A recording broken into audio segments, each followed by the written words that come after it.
Bonjour. Qui contrôle le monde? Quand on regarde l'actualité, on a l'impression que ce sont les méchants qui contrôlent ce monde et font ce qu'ils veulent. Où est Dieu? Demandent les gens. Que fait Dieu? Alors dans cette vidéo, je voudrais vous montrer à partir d'un texte biblique la réponse à savoir qui contrôle vraiment le monde. La réponse, on la trouve dans les Actes des Apôtres, chapitre 4, versets 26 à 28. Il y est écrit, les rois de la terre se sont dressés et les chefs se sont ligués contre le Seigneur et contre son oint. En effet, c'est bien une ligue qu'Hérode et Ponce Pilate, les peuples étrangers et le peuple d'Israël ont formée dans cette ville contre ton saint serviteur Jésus que tu as choisi comme Messie. Quand on lit cette partie du texte biblique, on a l'impression que les rois de la terre, c'est eux qui contrôlent les chefs de ce monde, ils se liguent, ils trament, ils décident, ils font la guerre à qui ils veulent, ils éliminent qui ils veulent. On a l'impression que ce sont eux qui mènent la danse.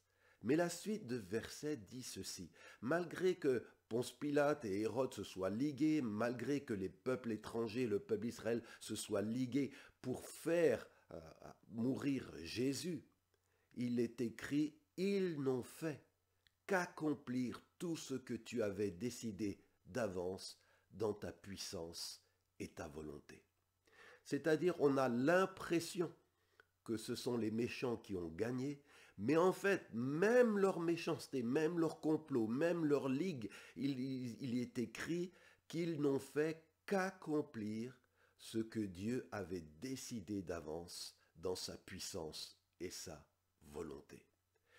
Bien-aimés, ici-bas, on peut combattre Dieu, mais on ne peut pas le vaincre. Malgré tout ce qui se passe et qu'on voit dans l'actualité, Dieu reste souverain. Il n'est pas dépassé par les événements, il n'est pas pris par surprise, les choses ne lui échappent pas, il est au-dessus de toutes choses. C'est lui le maître de l'histoire, c'est lui qui conduit l'humanité. Et si tu lis la parole de Dieu, la Bible, tu peux lire, par exemple, dans le livre de l'Apocalypse, Dieu nous dit là où Dieu va conduire l'humanité, comment les choses vont se dérouler, comment les choses vont se passer, comment les choses vont se terminer. Ça veut dire que Dieu est celui qui a le contrôle sur ce monde et qui est souverain sur tout ce qui s'y passe. Alors même si on ne comprend pas, même si on s'interroge ou Dieu semble parfois